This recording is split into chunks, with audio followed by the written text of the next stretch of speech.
Hoje nós vamos estudar o capítulo 4. Primeira carta de Pedro, capítulo 4, versos 1 a 19. Eu peço que você abra sua Bíblia comigo nesse sentido.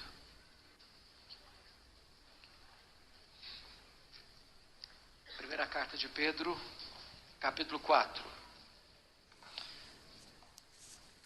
Acompanhe a leitura e mantenha sua Bíblia aberta nesta passagem, por favor. 1 de Pedro, capítulo 4.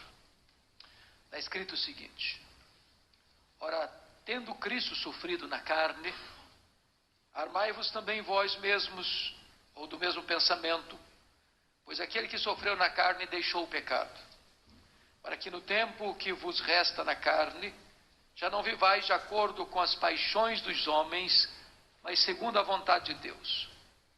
Porque basta o tempo decorrido para terdes executado a vontade dos gentios, tendo andado em dissoluções, concupiscências, borracheiras, orgias, bebedices, detestáveis idolatrias. Por isso, difamando-vos, estranham que não concorrais com eles ao mesmo excesso de devassidão, os quais hão de prestar contas àquele que é competente para julgar vivos e mortos, pois para este fim foi o evangelho pregado também a mortos, para que mesmo julgados na carne segundo os homens, vivam no espírito segundo Deus. Ora, o fim de todas as coisas está próximo. Sede, portanto, criteriosos e sóbrios, a bem das vossas orações. Acima de tudo, porém, tende amor intenso uns para com os outros, porque o amor cobre multidão de pecados. Sede mutuamente hospitaleiros, sem murmuração. Servi uns aos outros, cada um conforme o dom que recebeu, como bons despenseiros da multiforme graça de Deus. Se alguém fala, fale de acordo com os oráculos de Deus. Se alguém serve, faça-o na força que Deus supre, para que em todas as coisas Deus seja glorificado por meio de Jesus Cristo, a quem pertence a glória e o domínio pelos séculos dos séculos. Amém. Amados, não estranheis o fogo ardente que surge no meio de vós, destinado a provar-vos, como se alguma coisa extraordinária vos estivesse acontecendo. Pelo contrário, alegrai-vos na medida em que sois coparticipantes dos sofrimentos de Cristo, para que também, na revelação de sua glória, vos alegreis exultando. Se pelo nome de Cristo sois injuriados, bem-aventurados sois, porque sobre vós repousa o Espírito da glória e de Deus. Não sofra, porém, nenhum de vós como assassino, ou ladrão, ou malfeitor, ou como quem se intromete em negócios de outrem. Mas se sofrer como cristão, não se envergonhe disso. Antes glorifique a Deus com esse nome, porque a ocasião de começar o juízo pela casa de Deus é chegada. Ora, se primeiro vem por nós, qual será o fim daqueles que não obedecem ao Evangelho de Deus? Se é com dificuldade que o justo é salvo, onde vai comparecer o ímpio? Sim, o pecador. Por isso também, os que sofrem segundo a vontade de Deus, encomendem a sua alma ao fiel Criador, na prática do bem. Amém. Bom, o ponto que eu quero tratar hoje com vocês aqui é como transformar o sofrimento em triunfo. Algumas pessoas questionam o cristianismo da seguinte forma: se Deus é todo-poderoso, Ele não é bom. Se Ele é bom, Ele não é todo-poderoso. Porque na cabeça dessas pessoas é impossível entender que Deus, sendo todo-poderoso, não erradique o mal, o sofrimento. Mas se Ele é compassivo com você e comigo na dor, Ele não deve ser todo-poderoso, porque não tira o sofrimento. E se Ele não tira o sofrimento, é porque não é bom. As pessoas acham que essas coisas estão em choque irreconciliável. A questão é, como é que você vai entender que Deus ama você você ainda sofre? Você ainda sofre? Tem alguém sofrendo aqui entre nós? De vez em quando a coisa aperta lá para o seu lado? De vez em quando dá um nó na garganta também? De vez em quando você lida com doença na sua família? De vez em quando uma situação acontece lá que tira o seu chão? Pois é, não vivemos blindados aqui. Nós não estamos numa redoma de vidro aqui. O cristianismo não nos isenta de sofrer. E eu queria então, hoje, discorrer com vocês sobre esse assunto complexo. Como lidar com o sofrimento. Mas não só lidar com o sofrimento como um estoico. Um estoico olha para o sofrimento e o suporta, com dentes trincados. Resignadamente. Como se um destino cego e implacável fosse imposto a ele. E a única coisa que ele tem que fazer é aguentar. Não é essa a perspectiva do cristianismo. Nós não somos estoicos. Nós entendemos que, quando o sofrimento chega na nossa vida, por mais amargo que ele seja, Deus tem um propósito. Deus não deixou de ser soberano, nem ser amoroso. E é possível transformar esse sofrimento em triunfo. Então, gostaria que você olhasse comigo algumas questões sobre essa questão do sofrimento. Primeiro, a Bíblia não nos diz que Deus nos poupa, mas Deus nos acompanha no sofrimento. Por exemplo, está lá em Isaías 43, quando passares pelas águas eu serei contigo. Quando pelos rios eles não se submergirão. Quando passares pelo fogo, a chama não arderá em ti. Porque eu estou convosco. O que é importante é você entender que às vezes Deus não tira você da fornalha, mas caminha com você nela. Deus não impede que você seja jogado na cova dos leões, mas Ele desce lá com você. O salmista Davi, no Salmo 23, diz: ainda que eu ande pelo vale da sombra da morte, não temerei mal nenhum, porque tu estás comigo. Então Ele não livra você do sofrimento, mas Ele anda com você no sofrimento. Segundo lugar, Deus trabalha em circunstâncias dolorosas da nossa vida, canalizando-as para o nosso bem. É isso que está escrito em Romanos 8, 28. Ora, sabemos que todas as coisas cooperam para o bem daqueles que amam a Deus, daqueles que são chamados segundo o seu propósito. E isso é muito importante entender. Deus está como que montando um mosaico da sua vida. A sua vida é composta de quê? Saúde, doença, escaladas e descidas, nascimento e morte na família, conquistas e perdas, dias de sol e dias de tempestade. Todos esses elementos são tecidos, são costurados, são trabalhados como que numa tapeçaria, num mosaico. Se você olhar pelo avesso, você não vai ver a conexão. Como um bordado pelo avesso, você vai ver as linhas soltas. Mas quando você olha no plano macro, no plano completo de Deus, Ele esteve trabalhando tudo isso para o seu bem. Ou seja, para que você fosse uma pessoa parecida com Jesus. Pois o próprio Jesus aprendeu pelas coisas que sofreu. Aquilo que José vai entender no final da vida, quando se dá a conhecer os seus irmãos, ele diz: vocês intentaram mal contra mim, mas Deus o transformou em bem, para a preservação da própria vida de vocês.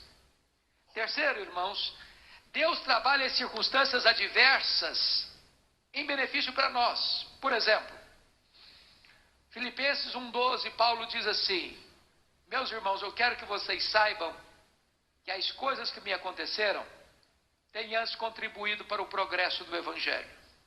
E você pergunta: que coisas, Paulo, que aconteceram com você, que contribuíram para o progresso do Evangelho? E ele iria dizer para nós assim: olha, eu fui perseguido em Damasco, eu fui apedrejado em Listra, eu fui açoitado em Filipos, eu fui escorraçado em Tessalônica, eu fui enxotado de Bereia, eu fui chamado de tagarela em Atenas, eu fui chamado de impostor em Corinto, eu enfrentei feras em Éfeso, eu fui preso em Jerusalém, eu fui acusado em Cesareia, eu enfrentei um naufrágio para Roma, eu fui picado por uma cobra em Malta, eu cheguei em Roma preso e algemado. Mas eu quero que vocês saibam que essas coisas contribuíram para o progresso do Evangelho. Porque eu estou preso, as igrejas foram mais encorajadas a pregar. Porque eu estou preso, a guarda pretoriana, a guarda de elite do imperador, 16 mil soldados de escol, tomaram conhecimento das minhas cadeias em Cristo e eu pude falar de Jesus para eles. Porque eu estou preso, não podendo visitar as igrejas, eu escrevi cartas. As cartas da primeira prisão: Efésios, Filipenses, Colossenses, Filemon. Então você começa a entender uma coisa: parece que as pessoas querem destruir você, conspiram contra você, e Deus transforma este vale em manancial. Essa situação mais difícil da vida, no capítulo mais emocionante da sua história. Mas ainda, mesmo que as circunstâncias não mudem, Deus ainda será a alegria da sua vida. Não é isso que Abacuque disse? Ainda que não haja ovelha no curral, e ainda que o produto da oliveira minta, ainda assim eu me alegrarei no Deus da minha salvação. A sua alegria não está nas coisas, a sua alegria está em Deus. A sua alegria não está na bênção, a sua alegria está no abençoador. Mas, finalmente, à guisa de introdução, eu diria para você que a Bíblia nos ensina que podemos nos alegrar nas próprias tribulações. Não é depois que elas passam, não. Não é depois que você entendeu a lição, não. Enquanto ela está acontecendo, você pode se alegrar. Não porque você é masoquista e se alegra em sofrer, mas é porque você entende que Deus é soberano. E se Ele está permitindo a tribulação, é porque vai fazer dela um instrumento pedagógico para você amadurecer na fé, você ser mais parecido com Jesus. Então é com esse pano de fundo, à guisa de introdução, é que eu quero entrar com você na exposição de 1 de Pedro, capítulo 4. Então abra aí, por favor, para nós entendermos o que ele escreveu. Eu não sei se vocês estão atentos para essa informação, mas o tema central da primeira carta de Pedro é sofrimento. Paulo está escrevendo para um grupo de crentes que são dispersos, forasteiros. O que significa isso? Alguém que por causa da sua fé teve seus bens saqueados, teve a sua liberdade confiscada e está andando sem direito à propriedade, à casa para morar, ser acossado e acuado por todo lado que anda. E como é que esses crentes lidam com essa questão do sofrimento? Então vamos lá. Primeiro, o propósito do sofrimento na vida do crente. Primeiro propósito: o sofrimento nos ajuda a vencer o pecado. Olha comigo o verso de 1 a 3. Ora, tendo Cristo sofrido na carne, armai-vos também vós do mesmo pensamento. Pois aquele que sofre ou sofreu na carne deixou o pecado. Ele está dizendo o seguinte, olha, nem Jesus, que foi o homem perfeito, viveu aqui sem sofrimento. Então não espere que você seja uma exceção. Ninguém passa nessa jornada, curta ou longa, do berço à sepultura, sem sofrer. Impossível. Agora, uma vez que ele, Cristo, sofreu na carne, Pedro diz assim, armai-vos também vós do mesmo pensamento, pois aquele que sofreu na carne deixou o pecado. E ele vai explicar o que significa isso no verso 2. Para que no tempo que vos resta na carne, ou seja, eu não sei quanto tempo você e eu vamos viver mais. Alguns aqui talvez um mês, outros um ano, outros uma década, outros quase um século. Mas eu acho, não bem certo não, não sei se nós vamos viver mais que um século não. Né? Então ele diz o seguinte, no tempo que nos resta,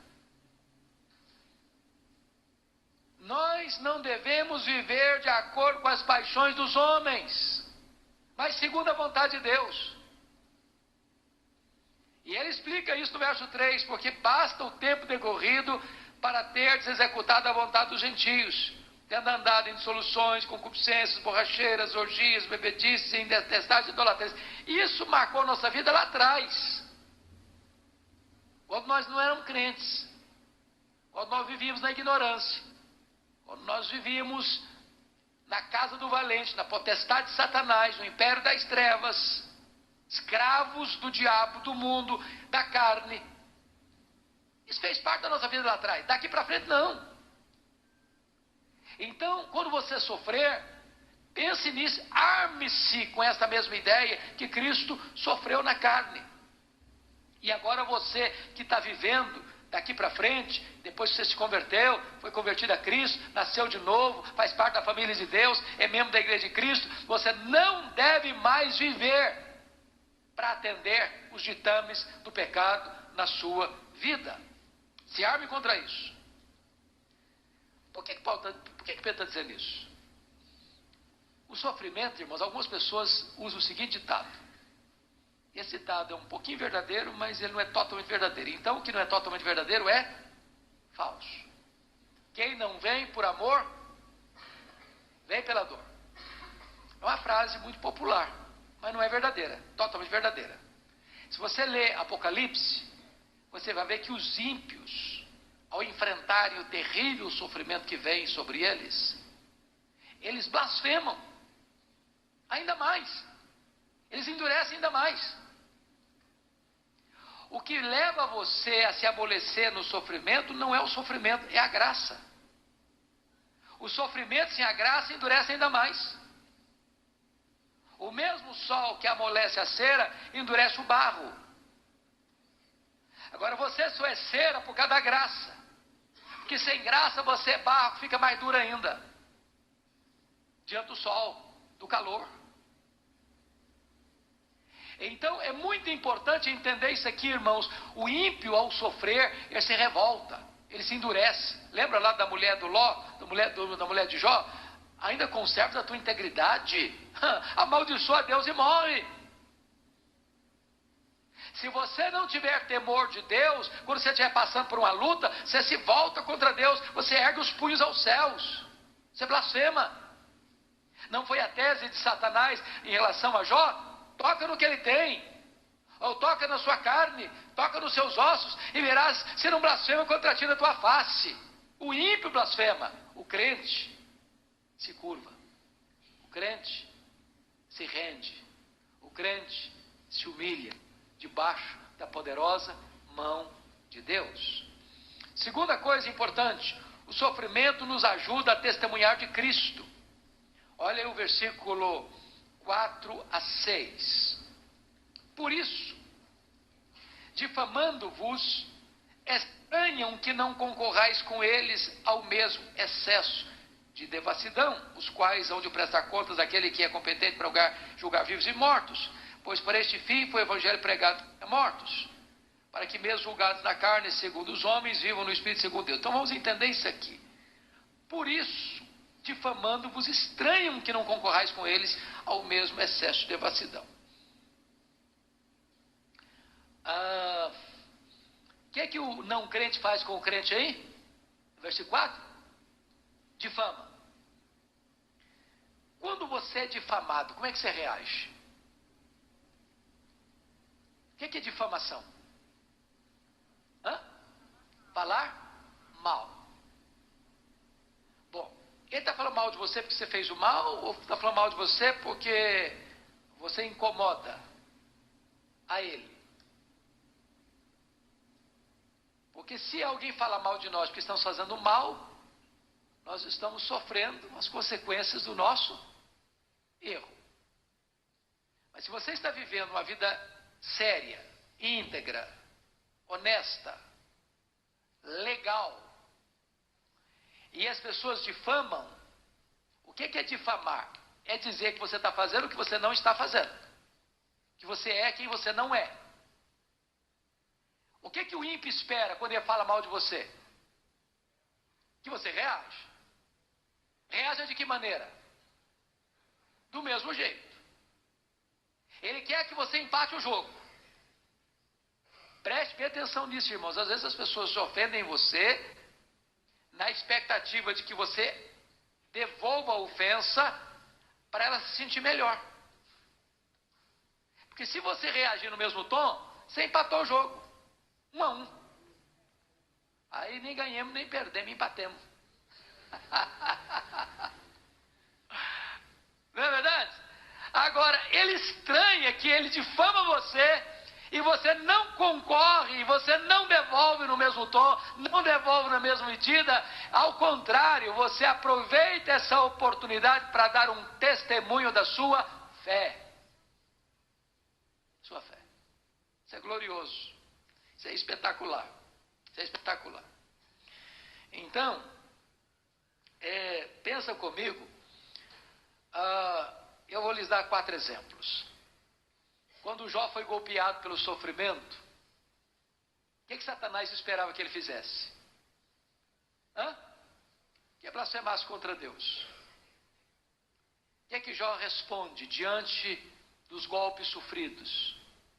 Com respeito à perda dos bens materiais, ele diz: no saí do ventre da minha mãe, no eu voltarei.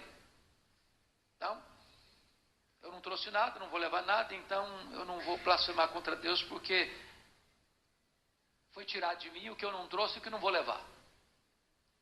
Com respeito aos filhos, ele diz: o Senhor Deus deu, o Senhor Deus tomou, bendito seja o nome do Senhor. Então, ele não blasfema, ele adora. Em vez dele endurecer-se, ele dá o quê? Testemunho. Pense comigo, Paulo e Silas, lá em Filipos. O que aconteceu com Paulo e Silas em Filipos? Foram presos, foram açoitados e foram colocados no cárcere interior. O cárcere interior era um departamento da prisão romana, sem luz, sem ar fresco. E via de regra, as pessoas ficavam com as mãos enfiadas numa cavidade rochosa. Qualquer movimento trazia sofrimento e dor. O que eles esperavam? Que Paulo e Silas, que estavam com as costas todas ensanguentadas, porque tinham sido açoitados em praça pública, murmurassem, xingassem, falassem impropérios. O que eles estão fazendo? Orando e cantando. Ou pense comigo na história do Estevão, que está sendo apedrejado. E Pedro e Estevão dizem: Senhor Jesus, não lhes imputes esse pecado. Ou o próprio Filho de Deus que está preso naquela cruz, bate insultos e opróbrio. E ele ora na cruz: Pai, perdoa-os, porque não sabem o que fazem. Então o sofrimento, irmãos, nos vem não só para nós entendermos que precisamos deixar o pecado, nos consagrarmos a Deus, mas o sofrimento nos vem para abrir-nos uma porta de testemunho eficaz no Evangelho. Porque o não crente fica admirado. Como é que você perdeu o emprego? Você ainda está cantando? Como é que você está em cima de uma cama doente? Ainda está com leveza no rosto? Com brilho nos olhos? Com cântico nos lábios? Ele não pode entender isso. É isso que a Bíblia chama de paz que excede todo entendimento. É isso que a Bíblia chama de alegria indizível e cheia de glória. Terceiro aspecto. O sofrimento nos ajuda a manifestar um terno amor pelos irmãos. Olha comigo os versos 7 a 9. Ora, o fim de todas as coisas está próximo. Sede, portanto, criteriosos e sóbrios, a bem das vossas orações. Acima de tudo, porém, tende amor intenso uns para com os outros, porque o amor cobre multidão de pecados. Sede mutuamente hospitaleiros, sem murmuração. Então vamos entender uma coisa importante aqui. Quando a gente está sofrendo, corremos o risco de perdermos a sobriedade, a serenidade, o autocontrole.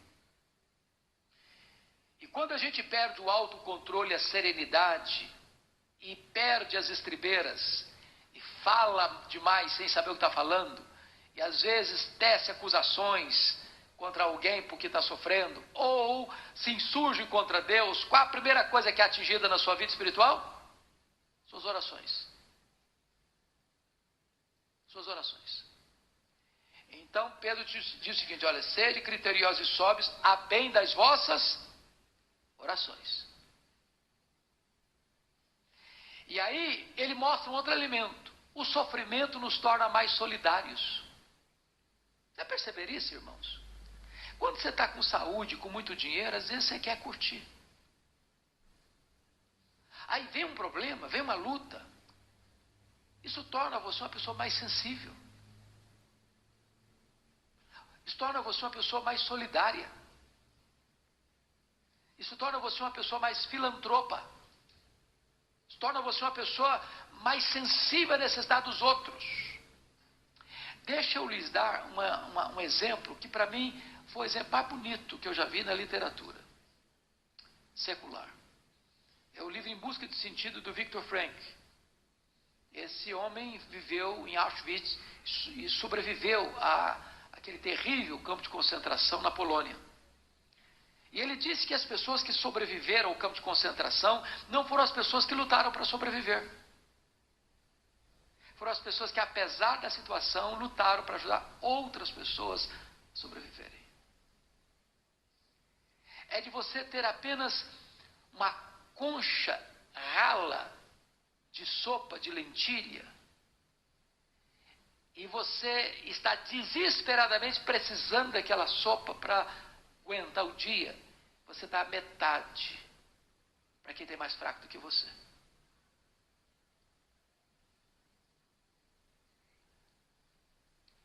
O sofrimento nos torna mais sensíveis.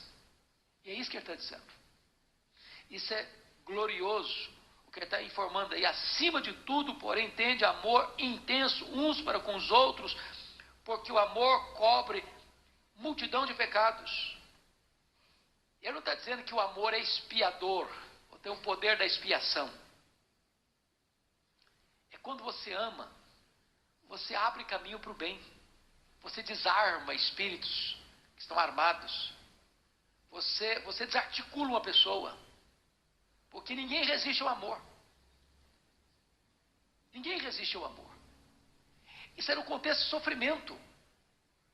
E esse mesmo autor, Viktor Frankl, diz o seguinte, que a única coisa que ninguém pode tirar de você é o direito que você tem de fazer as suas escolhas, de amar. A pessoa pode tirar, como estava tirando ali, os bens, pode tirar a liberdade, pode tirar a sua saúde, pode tirar a sua família, mas não pode tirar de você o direito e a liberdade que você tem de amar. A pessoa fala mal de você, você fala bem dela. Ela persegue você, você ora por ela. Ela amaldiçoa você, você bendiz a ela. Então isso é algo irresistível. O amor é irresistível. E é isso que Pedro está ensinando para enfrentar o sofrimento. Se você notar, as grandes campanhas humanitárias do mundo são acionadas quando? Quando está todo mundo com muito dinheiro? Não, quando acontece uma tragédia. Por causa do sofrimento, muitas coisas aconteceram no mundo que ajudaram. Investimento na saúde, em vacinas de doenças que vieram por causa do sofrimento. Muitos investimentos das pessoas mais ricas do mundo por causa do sofrimento de uma tragédia. A pessoa é sensibilizada e começa a ajudar. Então, se vier o sofrimento na sua vida, não seja egoísta. Invista ainda mais. Abençoe ainda mais as pessoas à sua volta. Quarto lugar, o sofrimento nos ajuda a colocar os dons que Deus nos deu a serviço do seu povo. Você pode ler o verso 10 e o 11 comigo? Vamos juntos? Servir uns aos outros, cada um conforme o dom que recebeu, como bons despenseiros da multiforme graça de Deus. Se alguém fala, fale de acordo com os oráculos de Deus. Se alguém serve, faça-o na força que Deus supre, para que em todas as coisas seja Deus glorificado por meio de Jesus Cristo, a quem pertence a glória e o domínio pelos séculos dos séculos. Amém. Vejam vocês que quando chega o sofrimento, nós temos uma grande oportunidade de colocar o que Deus pôs na nossa mão a serviço das outras pessoas. No verso 9, ele já tinha mostrado a necessidade de abrir a casa, sede hospitaleiros. E o contexto aqui, irmãos, é de crentes dispersos, forasteiros. É o camarada que está saindo com a família dele com a mochila nas costas, sem ter hotel, sem ter pensão, sem ter pousada, sem ter dinheiro. E ele bate a sua porta e diz: posso pousar aqui hoje? Meus filhos estão chorando, não tem comida, dá para dormir aqui hoje? E ele diz o seguinte: abra sua casa sem murmurar. Sem murmurar. Hospitalidade. O mundo hoje é outro, não é verdade? O contexto é outro hoje. Talvez você possa ser um bom hospitaleiro dizendo o seguinte: estou vendo que você não tem o que fazer com seus filhos para passar essa noite. Vou pagar uma diária para você no hotel. Uma forma de hospitalidade. Socorrer a pessoa na necessidade dela. O que Pedro está ensinando é que se você é um crente e vê o seu irmão sofrendo, você não fecha a porta para ele. Na linguagem do Provérbios diz o seguinte: se você entender que pode fazer o bem, não diga para ele, volta amanhã. Porque às vezes dá essa desculpa assim, esfarrapada, né? A volta amanhã, quando você sabe e você tem recurso para ajudar agora. Por que voltar amanhã se a necessidade é hoje? Então, se alguém está precisando de ajuda, ajuda agora. Se alguém está precisando de hospitalidade, hospede agora.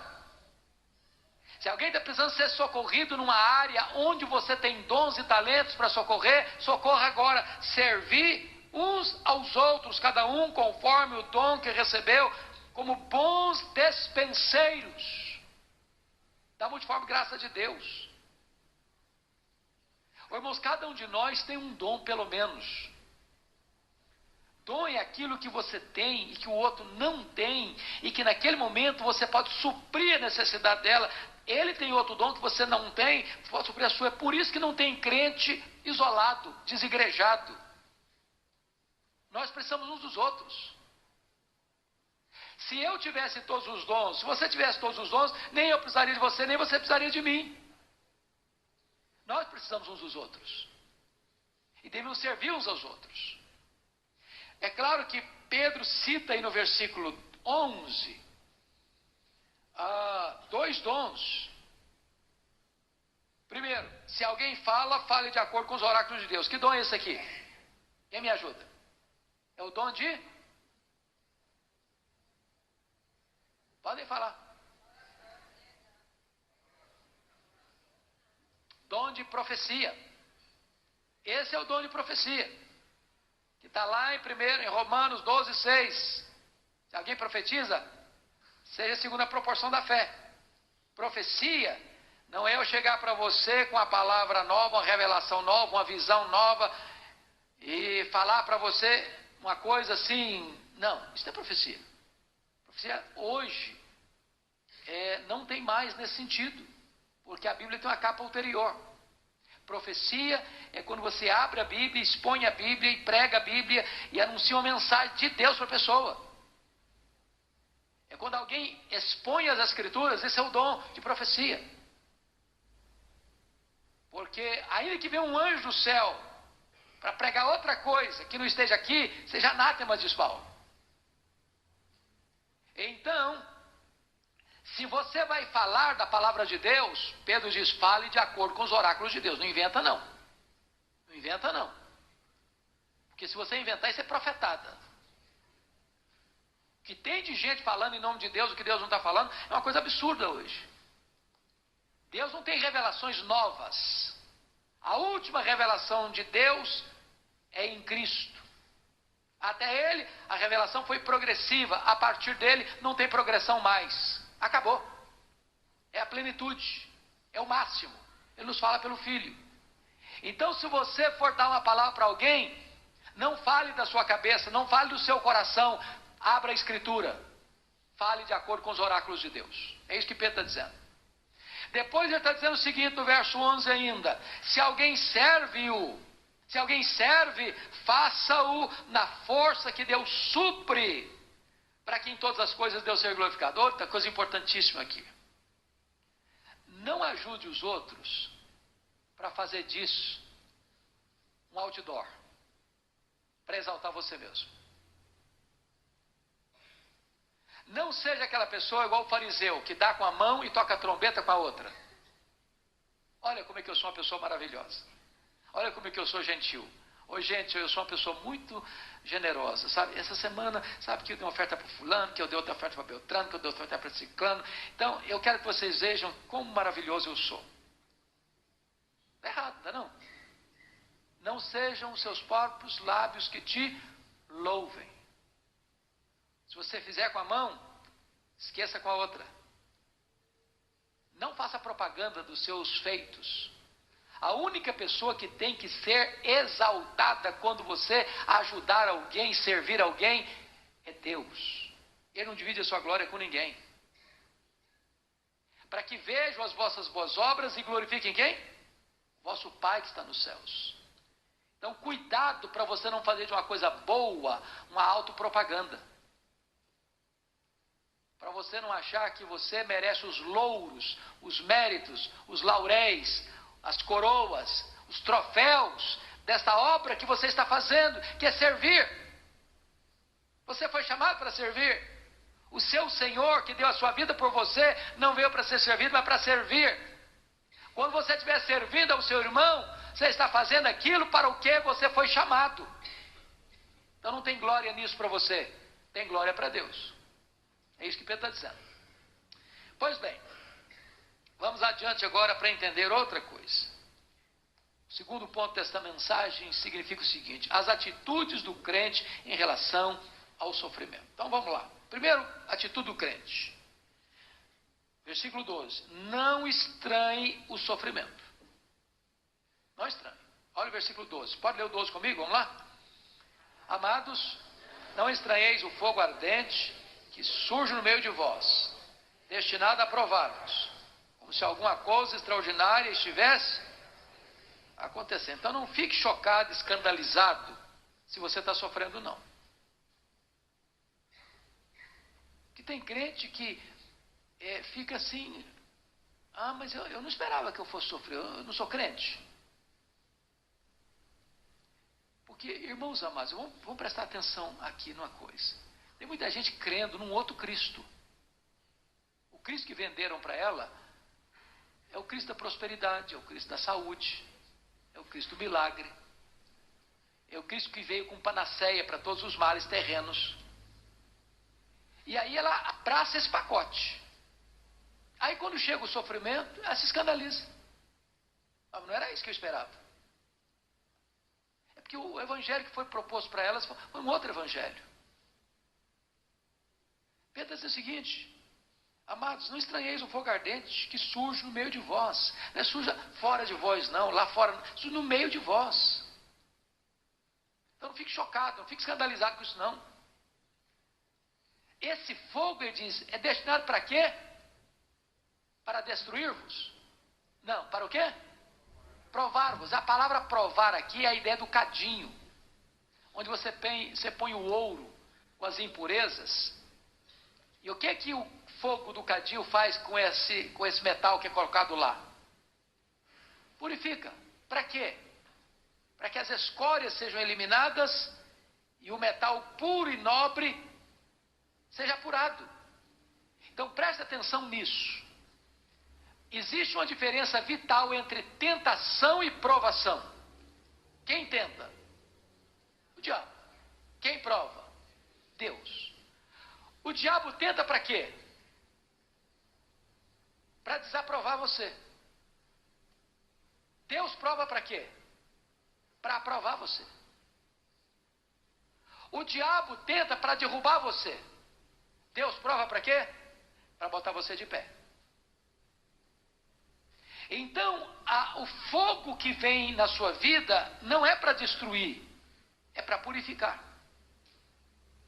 Então não estranhe, não se escandalize, não perca a sua alegria. É isso que Pedro está dizendo. Segunda coisa que o crente precisa entender no sofrimento. O crente precisa entender que é possível enfrentar o sofrimento com exultante alegria. Olha o 13, vamos ler o 13? Pelo contrário, alegrai-vos na medida que sois coparticipantes dos sofrimentos de Cristo, para que também na revelação de sua glória os alegreis exultando. Irmãos amados, veja bem o que está acontecendo aqui. Alegrai-vos na medida em que sois coparticipantes dos sofrimentos de Cristo. Por você mesmo, você tem essa capacidade de ficar feliz quando você está sofrendo? Tem? Não tem. A nossa reação natural ao sofrimento é chorar. Quer dizer, está doendo. E nem nós estamos dizendo que você não deva usar todos os recursos possíveis para aliviar o sofrimento. Em qualquer nível que eu estivesse falando. Você não deve caminhar para dentro do sofrimento com seus próprios pés. Mas se o sofrimento vem, você precisa entender uma coisa. Primeiro, Deus não está alheio a isso. Deus não foi colhido de surpresa com isso. Deus tem um propósito nisso. Você é coparticipante do sofrimento de Cristo. Não significa que o seu sofrimento é vicário igual ao sofrimento de Cristo. Mas significa que você participa do sofrimento de ser um seguidor de Cristo. Porque todo aquele que quiser viver piedosamente em Cristo será perseguido e enfrentará sofrimento.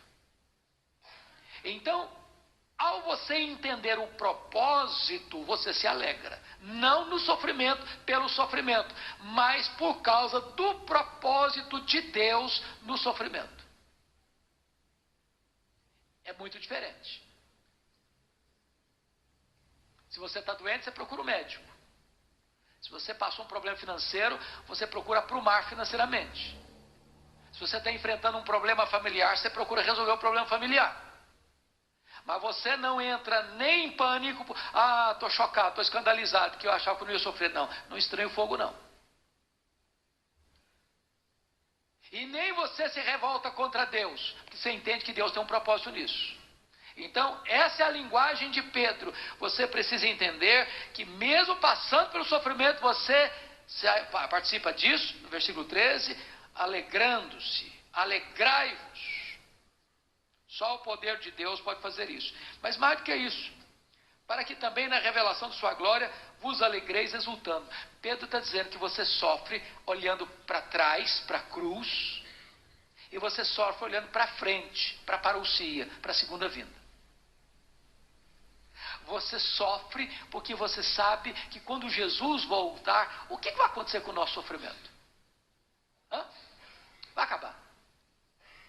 Não tem mais dor, não tem mais doença, não tem mais fraqueza, não tem mais limitação, não tem mais angústia, não tem mais pesar. Ele vai enxugar dos nossos olhos toda lágrima. Não vai ter mais dor, não vai ter mais luto, não vai ter mais pranto. As primeiras coisas vão ter passado. Então você olha sempre nessa perspectiva da parousia. É por isso que Paulo diz assim: a nossa leve e momentânea tribulação produzirá para nós eterno peso de glória, acima de toda comparação. O nosso sofrimento presente não é para comparar com as glórias por vir a serem reveladas em nós.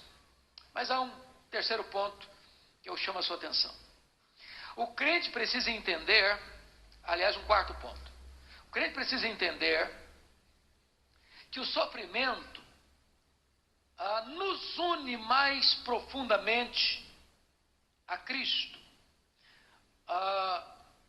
Esse versículo 13 traz para nós esse pensamento. Pelo contrário, alegrai-vos na medida em que sois coparticipantes dos sofrimentos de Cristo. Irmãos amados, o que significa isso? Você ser coparticipante dos sofrimentos de Cristo, você entender que você está nele, você vive com ele, você participa dessas angústias do fato de você ter nascido dele, de você estar identificado com ele, quer na morte, quer na ressurreição, quer no sofrimento, quer na glorificação. Você sofre por amor a ele, por causa dele, para a glória dele. Tudo isso está ligando você ao próprio Senhor que deu a sua vida por você. É o que Pedro está nos ensinando aqui. Mas vamos ver um outro aspecto. O crente precisa entender que o sofrimento nos leva a glorificar a Deus. Versículos 14 e 16. Você pode ler o 14 comigo? Se pelo nome de Cristo sois injuriados, bem-aventurados sois, porque sobre vós repousa o Espírito da glória de Deus. Agora o 16. Mas se sofrer como cristão, não se envergonhe disso. Antes, glorifique a Deus com esse nome. Com esse nome. Então vamos pensar um pouquinho aqui, irmãos. Você vai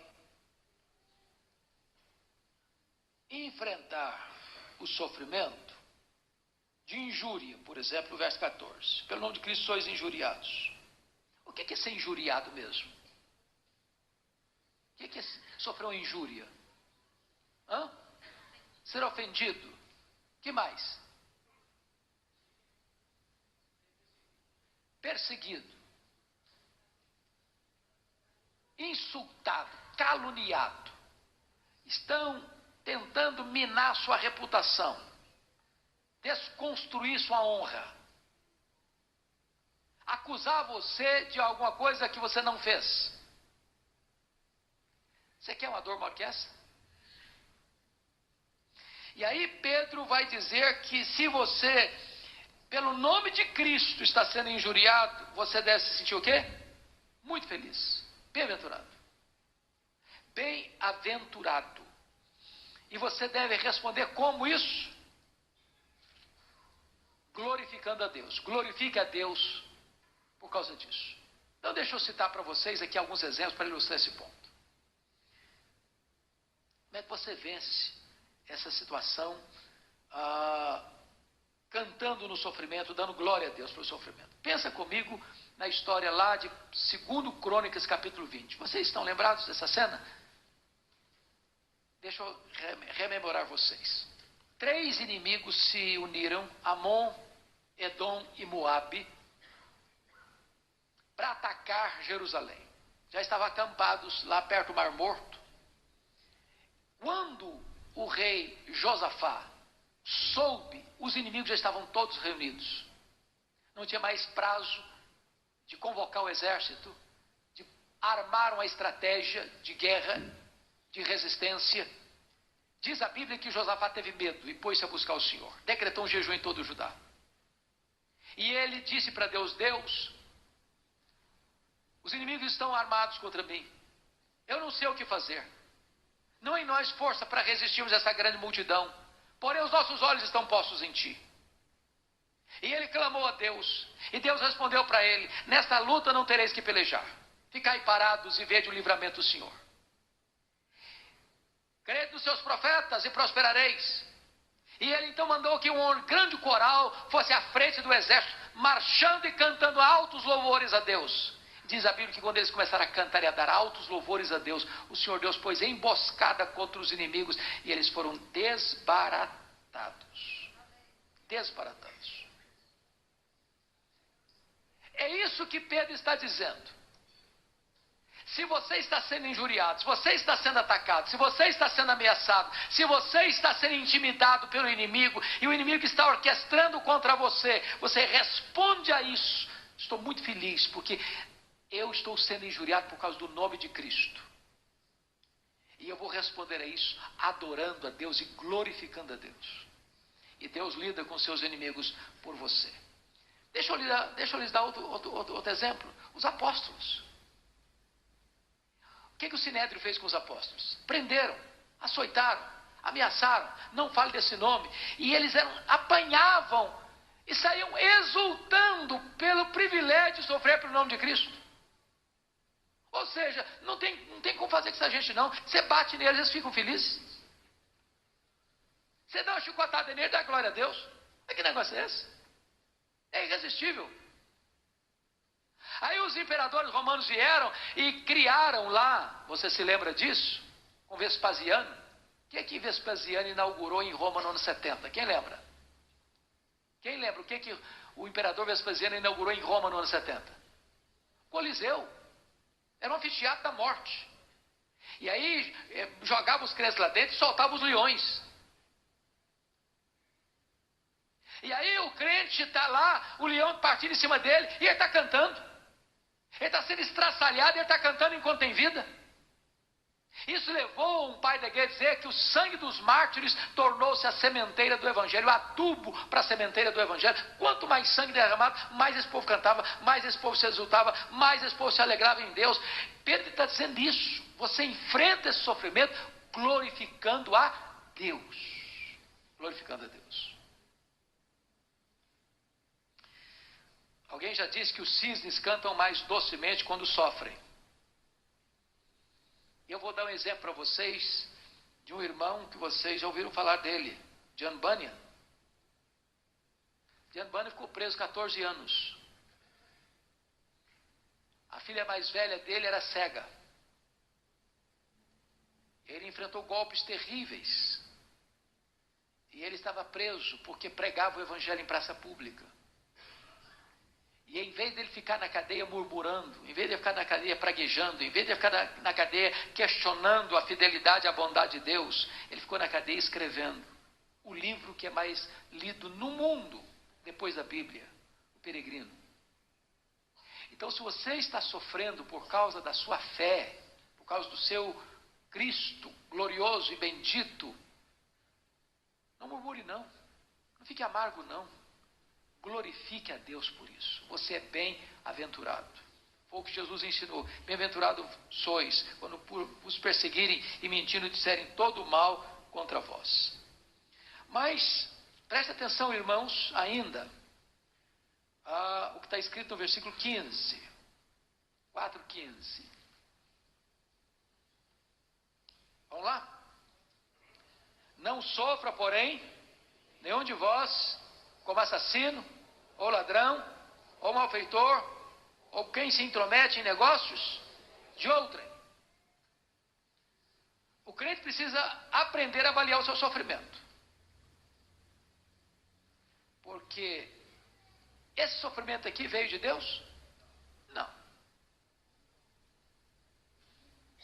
Tem uma lei que diz que é a lei da semeadura e da colheita. Se você semeia vento, você colhe tempestade. Então, o que Pedro está dizendo é o seguinte: tem sofrimento que as pessoas estão suportando que elas mesmas provocaram. Elas mesmas criaram. Tem nada a ver com Deus isso. Esse sofrimento elas mesmas gestaram com o seu pecado. E Pedro é claro em dizer: não sofra, porém, nenhum de vós como assassino. O cara que mata o outro, ele tem paz, tem sossego. O cara que é ladrão, roubou o que é do outro, está até usufruindo o fruto do roubo, tem prazer nisso?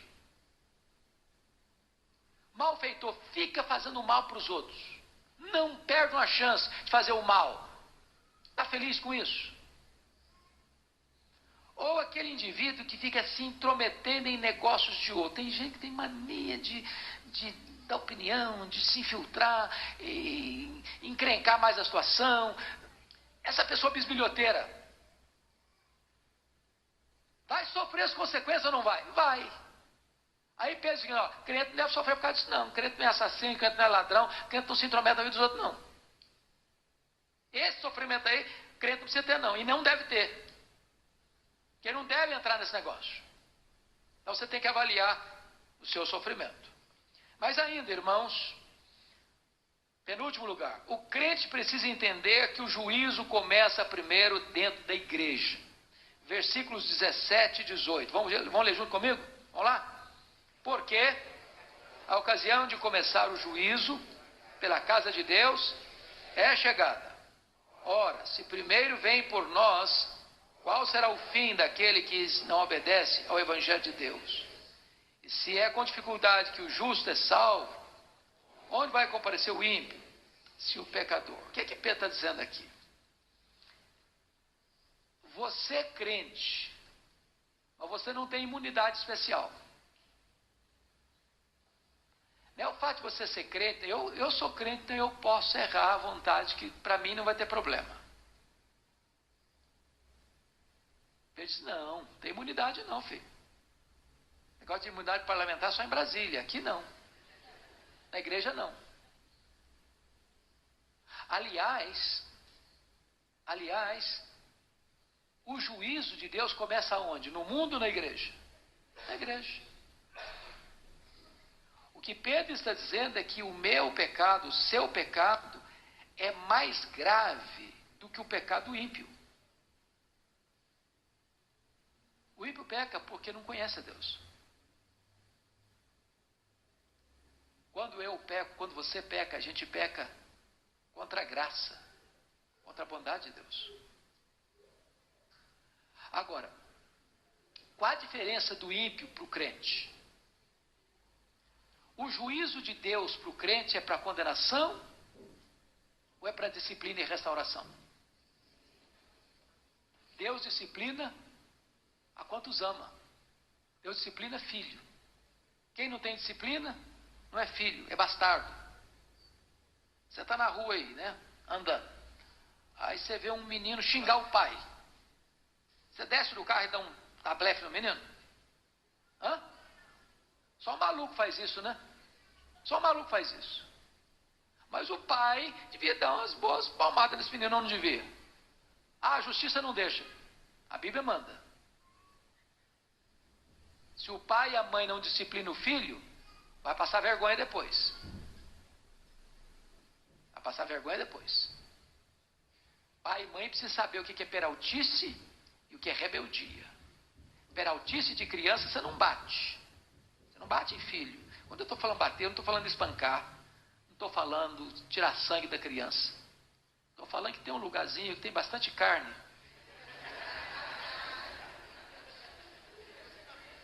E que não faz mal nenhum a havaiana trabalhar. Havaiana é uma bênção, tem mil e uma funções. Então, se o menino derramou um copo de suco na toalha, porque está meio trabalhado, não tem coordenação motor, não se bate em fio por causa disso, não. Mas se o menino pegar o copo de suco e pá! Eu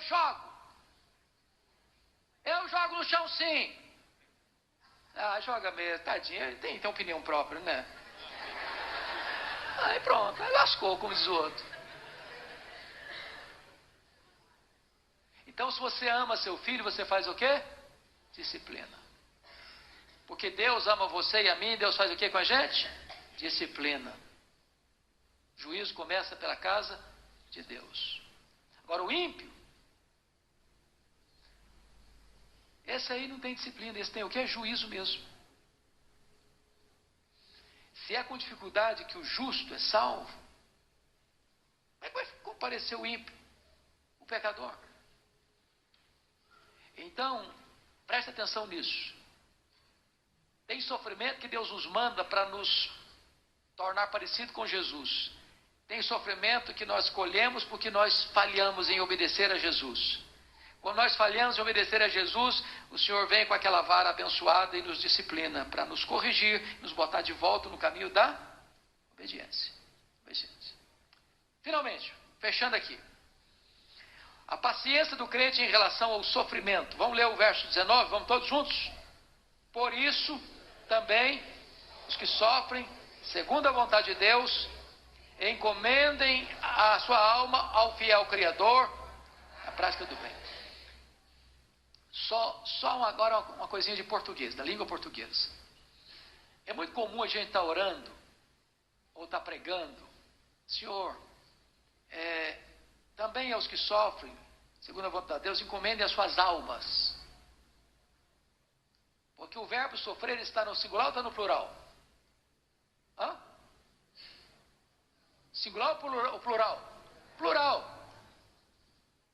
Mas ele fala da alma no singular. É a mesma coisa que o Senhor abençoa os nossos corações. Não. Você pode estar falando para 1000 pessoas. Senhor, abençoe nosso coração. Você só tem um coração. Você só tem uma alma. É igual, imagine eu falando aqui para os maridos.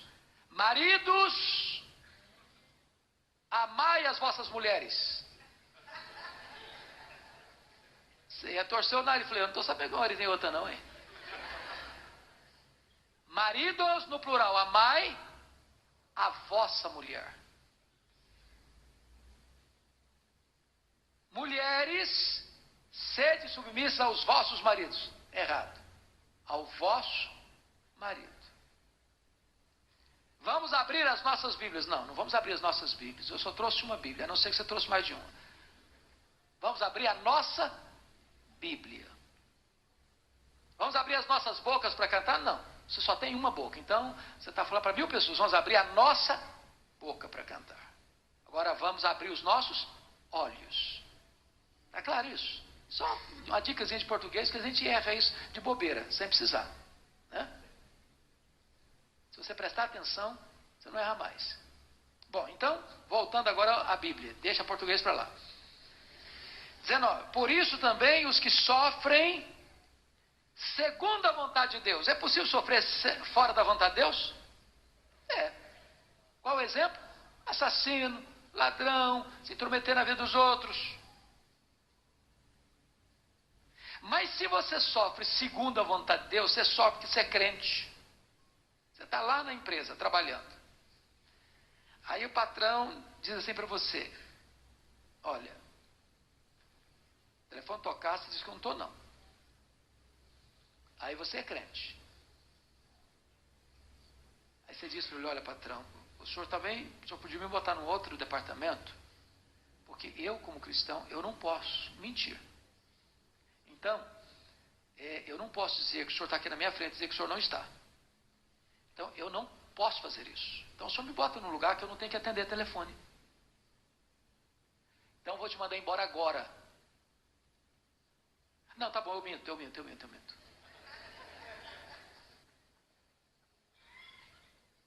Você prefere ser mandado embora do que mentir.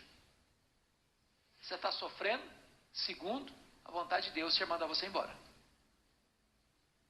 Agora, via de regra, quando um funcionário faz isso, o patrão olha e fala, esse cara aí, de repente dá para confiar nele. Você quer saber que eu vou promover esse cara? Então preste atenção nisso. Você, se for perseguido por causa da sua fidelidade a Cristo, encomende a sua alma ao Senhor. Tranquilo. Descanse no cuidado dele.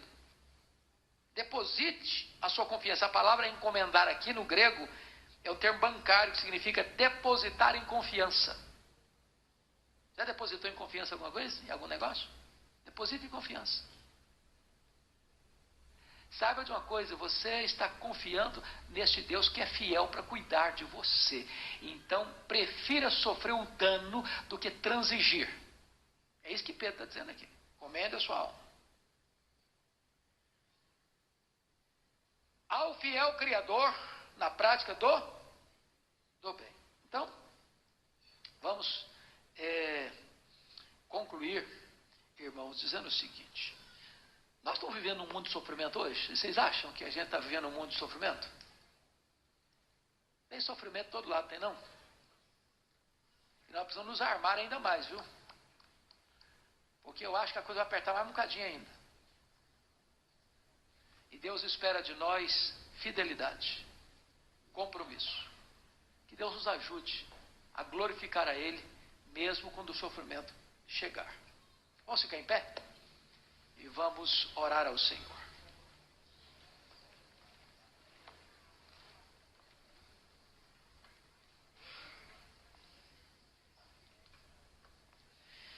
Querido Deus, nós te agradecemos muito o privilégio de abrirmos a Tua Palavra, de estudarmos a Tua Palavra. O privilégio, Deus, de vivermos como Teu povo, num mundo caído, tendo a oportunidade de, no sofrimento, rompermos com práticas de pecado. No sofrimento, abrirmos a nossa boca e testemunharmos do Evangelho. No sofrimento, temos a oportunidade de amar o nosso próximo e servi-lo com os bens, com a casa, com os dons que nos deste. E ajuda-nos, Deus, a olharmos a vida de tal forma que não fiquemos chocados se o sofrimento chegar. A avaliarmos por que estamos sofrendo. Se for por erro nosso, nos arrependermos. Se for por causa da nossa fidelidade a Cristo, nos alegrarmos. Entendendo que, se estamos sofrendo, não é por acaso, mas tu tens um plano maior, glorioso, que é nos transformar à imagem do teu Filho e tornar o teu nome exaltado, porque tu hás de nos dar graça e poder para enfrentar o sofrimento. Isso há de ser um testemunho vibrante e eloquente aos olhos daqueles que ainda não te conhecem. Bendito é o teu nome, porque nos dás a alegria hoje de nos reunirmos aqui com a Bíblia aberta para estudarmos sobre este tão momentoso assunto. Oramos com gratidão em nome de Jesus. Amém.